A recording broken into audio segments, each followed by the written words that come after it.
Hello friends, সবাই ভালো আছো আশা করি। সবাই ভালো থেকো, এটাই কাম্য। আগের ব্লগে দেখেছো আমার দিদির যে এক বান্ধবী স্বাগতাদি, সে ঝাড়গ্রামে পোস্টিং। তার হোস্টেলে এসে আমরা থাকলাম একদিন এবং সে ভালোভাবে অ্যারেঞ্জ করে রেখেছিল আমাদের জন্য। তার পরের দিন আমরা চলে গেছিলাম তালপাহাড়ি। তারপরে দিন আমরা চলে গেছি ঝাড়গ্রামের যে সাইট সিন আছে সেইগুলো করতে। তোমাদের সাথে সেগুলোই একটু শেয়ার করব। এখন আমরা চলেছি কনক দুর্গা মন্দিরে, ঝাড়গ্রামের সবথেকে বিখ্যাত মন্দির, খুব জাগ্রত।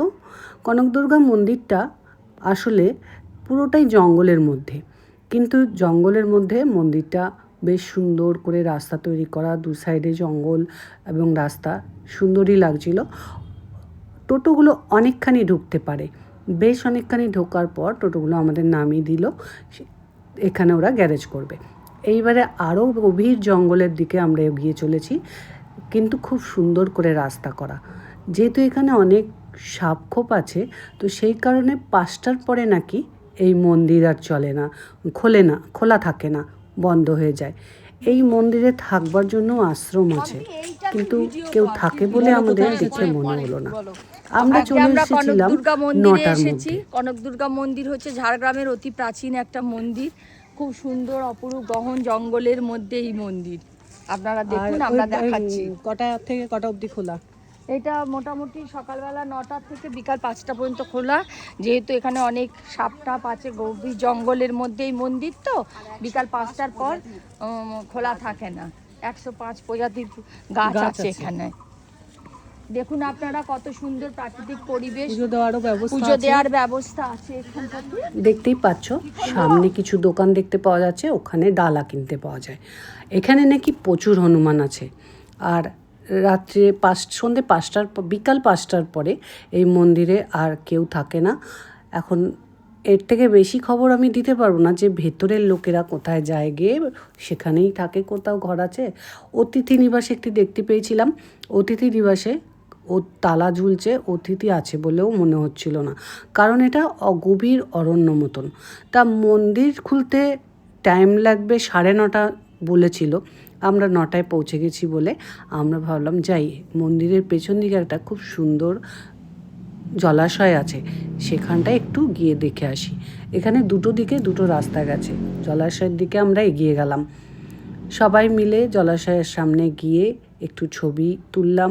ফটোশ্যুট তো চলবেই, তাছাড়া চলে না আজকালকার দিনে। সবাই মিলে ফটোশ্যুট করে কিছুক্ষণ সময় কাটিয়ে আমরা আবার 9:30টার মধ্যে মন্দিরে এসে পড়লাম, কিন্তু তখনও মন্দির খোলেনি। তো আমার দিদি জিজ্ঞাসা করাতে বলল খুলবে, একটু বসুন। তো আমরা একটু বসলাম, ডালা আমাদের আগে কিনে নিয়েছিলাম, কিন্তু তখনও খুলছে না বলে আমরা ভাবলাম বাকি দিদিরা কোথায় গেল। আমি, দিদি আর স্বাগতাদি, এই 3জন এই মন্দিরের সামনে ডালা নিয়ে বসে আছে, আর ওই দিদিরা গায়েব। তারপরে একজন এসে বলল যে আন্টি ওইখানে আর একটা মন্দির রয়েছে, ওইখানে ওরা পুজো হচ্ছে ওইখানে। তো আমরাও সেখানে চলে গেলাম। দুই বোন দুটো ডালা কিনেছিলাম। তখন দিদিকে বললাম যখন এখানে এসে পড়েছি, একটা ডালা মায়ের কাছে দে, আর এখানে যে ঠাকুর আছে তার কাছে আর একটা ডালা, লক্ষ্মীনারায়ণ। তারপর এই পুজো সেরে মায়ের মন্দিরে গেলাম। মায়ের মন্দিরের পুরোহিত এত ভালো, 95 বছর বয়স, উনি প্রতিদিন হেঁটে পুজো করতে আসে এবং খুব অবিডিয়েন্ট পূজারি। খুব সুন্দর করে পুজো করলেন, খুব ভালো লাগলো। তারপর আমরা ওইখান থেকে মন্দির পুজোর পার্বণ সেরে বেরিয়ে গেলাম পরের আরেকটা জায়গা দেখতে, যেটা হচ্ছে ঝাড়গ্রামেরই একটা রাজবাড়ি, কিন্তু রাজবাড়িটা এখন পোড়ো অবস্থায় আছে। দেখো, তোমরা দেখলেই বুঝতে পারবে। রাজবাড়িটা অল্প করে মেনটেন করে রেখেছে, কিন্তু এই সাইডটা একদম পোড়ো হয়ে গেছে। রাজবাড়িতে একটা পুরনো দিনের মন্দির আছে, সেই মন্দিরটাই আমরা দেখতে গেছিলাম, প্রণাম করতে গেলাম ঠাকুরকে। আর বাকিটা হচ্ছে পুরোটাই পুরো, এখানে একজন পুরোহিত আছে, পুজো করেন। আর সরকারি কোনো অফিস এখানে হয়ে গেছে, যেই জায়গাটুকুনি একটু ভালো আছে। এখানে এক বুড়ি মহিলার সাথে পরিচয় হলো, যে আমার দিদিদের বাড়ির ওইদিকেই থাকে, বাঁকুড়ার ওদিকে। গরিব মানুষ, আমরা যে যা পারলাম তাকে সাহায্য করলাম। ওই চড়া রোদ্দুরে দাঁড়িয়ে রয়েছে, কখন কোনো ট্যুরিস্ট আসবে তাকে একটু হেল্প করবে। দেখো তোমরা দেখতে পাবে জায়গাটা পুরোটা, আর খাখা রোদ্দুর সেই টাইমটা, আমরা গেছিলাম দুপুর টাইমে। এই গাছটা দেখে আমার খুব ভালো লাগলো, এত মোটা একটা গাছ, তো একটা ছবি তুলেছিলাম তাই জন্য। এরপরে চলে গেলাম একটা গার্ডেনে, গোলাপ গার্ডেন, কিন্তু রোজ গার্ডেন। তো রোজ গার্ডেনে গিয়ে এতই রোদ্দুর, দূর থেকে দেখতে পেলাম রোজগুলো খুব বেশি শীতকালে যেমন বড় বড় হয়ে ফুটে ওঠে সেরকম নয়। তাই জন্য আমাদের উদ্দেশ্যটা বিধেয় হয়ে গেল। আমরা ভাবলাম শুধু শুধু এই রোজ গার্ডেনে পুড়ে মুড়ে লাভ নেই, মুখ কালো হয়ে যাবে, হাত পা কালো হয়ে যাবে, জল তেষ্টায় একদম অস্থির হয়ে যাব। তার থেকে রোজ গার্ডেনের সামনেটা একটু ঘুরে নিয়ে ফিরে যাই। তারপরে চলে গেলাম ওখানেই আর একটা মিউজিয়ামটা আমাদের সত্যিই ভালো লেগেছে। আর রোজ গার্ডেনের একটা হিস্ট্রি হলো, আমাদের রোজ গার্ডেনের লোক তো টোটোওয়ালারা ভেবেছিল এরা তো 1 ঘন্টা কাটাবে এখানে, তারা খেতে চলে গেছিলো। আমরা তো 10 মিনিটে বেরিয়ে আসায় তাদেরকে খুঁজে পাচ্ছি না। আমাদের তো মাথায় হাত পড়েছে, আমরা এই রোদ্দুরে কোথায় দাঁড়িয়ে থাকবো, ফোন নাম্বারও নেই। তারপরে যে দিদি বুকিং করেছিল তাকে বলে নানান রকমভাবে চেষ্টা করে তো তারা তাড়াতাড়ি চলে এসেছিলো, আমরা 10-15 মিনিট দাঁড়াতেই। এই করতে করতে কথা বলতে বলতে তোমাদের সাথে আমরা মিউজিয়ামের মধ্যে ঢুকেই পড়েছি। দেখো মিউজিয়ামের চারধারটা বেশ সুন্দর করেই গুছানোই, জুতো খুলে ঢুকতে হলো। ভেতরটা খুবই সুন্দর, এত পুরো অজ গ্রাম, এত জায়গাটা এমনই যেখানে এত সুন্দরভাবে রক্ষণাবেক্ষণ করে রয়েছে জিনিসগুলো, রেখেছে এরা, হ্যাটস অফ।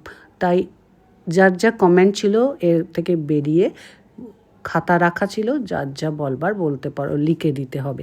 তা আমার দিদি, তারপরে এক দিদির ছেলে গেছিলো, তার ছেলে বা তার একটা মেয়ে গেছিলো, সবাই যে যার ইচ্ছা হয়েছিল কিছু কিছু লিখেছিল। তোমরাও একটু দেখো জায়গাটা, মানে কত সুন্দর করে এরা রক্ষণাবেক্ষণ করে রেখেছে, খুব ভালো লাগলো তাই জন্য দেখে। এইখানটা দর্শন করেছি খুব সুন্দর করে, এবং এখানে কিছু কিছু হিস্ট্রি ওখানে একজন বলছিলেন, সেগুলো আমরা শুনলাম। রাজাদের পোশাক, নানান রকম ফটো, নানান রকম বাদ্যযন্ত্র, অস্ত্র, তারপরে সেই চাল ঘটে ঢেকি, সেই ঢেকি পর্যন্ত ওখানে রাখা রয়েছে রক্ষণাবেক্ষণ করে, খুব সুন্দর লাগছিল। আর আমার ভিডিওটা যদি তোমাদের সুন্দর লেগে থাকে, ভালো লেগে থাকে, একটা শেয়ার করে দিও, আর পারলে একটা লাইকও করে দিও। সবাই ভালো আছো নিশ্চয়ই? আমার কাম্য সবসময় সবাই ভালো থাকো, সুস্থ থাকো, এবং সবাই কিন্তু সাবধানেই থেকো। এখন আবার একটা ওয়েদারটা খারাপ, সাবধানে না থাকলে ঠান্ডা লেগে যেতে পারে, বৃষ্টি বাদল হচ্ছে। আমার ভিডিওটা ঘোরার অনেক দিন পরে আমি ভয়েস ওভার করছি, তাই আজকে বৃষ্টি বাদল হচ্ছে, কারণ সময় হয়নি, একটু প্রবলেমে ছিলাম, বাবার খুব শরীরটা খারাপ, তো সেই কারণে আমি আর ব্লগটা ছাড়তে পারিনি টাইম মতন, তাই একটু দেরি হয়ে গেল। ব্লগটা যদি ভালো লাগে আমার পাশে কিন্তু অবশ্যই তোমরা থেকো। কথা বলতে বলতে কিন্তু আমি পুরোটাই দেখিয়ে দিলাম। আর এই যে একটা কি বলবো, গরুটা সামনে নেই, এত সুন্দর, খুব সুন্দর লাগছিল। এরপর বেরিয়ে গিয়ে আমার দিদি কিছু বললো। মিউজিয়াম থেকে আমরা বেরোচ্ছি, ঝাড়গ্রামের লোধাশুলি। ভেতরটা খুব সুন্দর, পরিবেশ, জঙ্গল। মিউজিয়ামের মধ্যে খুব ভালো জিনিস দেখলাম, সাঁওতালি যুদ্ধ যে হয়েছিল 1854 সালে, সেই ঐতিহাসিক পর্যটনগুলো সমস্তটাই তুলে ধরা হয়েছে এখানে। দেখতে খুবই ভালো লাগলো, আর পুরোনো জিনিসগুলো একটু স্মৃতিচারণ হলো। হয়ে গেছে আমাদের এই জায়গাটাও দর্শন যে করা, অস্ত্রগুলো খুব ব্যবহার ভালো করা লাগলো হয়েছিল জায়গাটা, তাই জন্য সবাই সবার মত প্রকাশ করলো। এরপরে চলেছি আমরা আরেকটা রাজবাড়ি, কিন্তু এই রাজবাড়িটা একদমই ঢুকতে দেয় না, কারণ এটা সরকারের হাতে চলে গেছে। সরকার এটাকে হোটেল বানিয়ে দিয়েছে, পার ডে ঘর ভাড়া 4000 টাকা, যা শুনলাম। তো কারোর যদি ইচ্ছা হয় ঝাড়গ্রামে এসে বেশ বন্ধুবান্ধব নিয়ে আড্ডা মারবেন, তো এই ঝাড়গ্রামের এখানে ভাড়া করতে পারেন, খুব ভালো টাইম কাটবে। হ্যাঁ, যদি মনে করেন ঝাড়গ্রামের একটু লোকাল এরিয়ায় থাকবেন তাহলে কিন্তু এটা ঠিক নয়, এটা একটু সাইডে। এখানে থাকতে গেলে আনন্দ করবার মতন লোক নিয়ে যাবেন, মজা করতে পারবেন। ঘোরার ইচ্ছা হলে লোকালে থাকবেন, স্টেশনের কাছাকাছি। এটা হচ্ছে জু। এই জুটা প্রচণ্ড বড়, পুরোটা ঘুরতে পারিনি, কারণ সারাদিন ঝাড়গ্রামে ঘুরে ঘুরে এতটাই হয়রান, আর একটু গরম লেগে গেছিলো, ভালোই গরম, একটু নয়, সেই কারণে পুরোটা ঘুরতে পারিনি। আমরা বেরিয়ে চলে এসেছিলাম, বাচ্চা কাচ্চারা 2-1 ছিল যারা পুরোটাই দেখে এসেছে, ময়ূর টয়ূর পাখনা মেলেছে এসব দেখতে পেয়েছে, আর অনেক কিছু নাকি দেখেছে। আমরা কিছুটা ঘুরে তারপরে বেরিয়ে এসেছিলাম, বেরিয়ে টোটোয় বসেছিলাম আমি আর আমার দিদি। তারপর এক এক করে সবাই ভাগে ভাগে এসেছে, কেউ কেউ পুরোটা ঘুরেছে, কেউ কেউ হাফ ঘুরেছে, আর আমরা ফার্স্ট পার্ট ঘুরেছি। মানে জাস্ট কিছু হরিণ দেখেছি, দেখে আর চারধারের একটু কিছু পাখি দেখে, চিড়িয়াখানায় যা থাকে জানি অ্যাজ ইউজুয়াল, তো সেই কারণে আর বেশি ঘুরতে ভালো লাগলো না, বেরিয়ে গেলাম।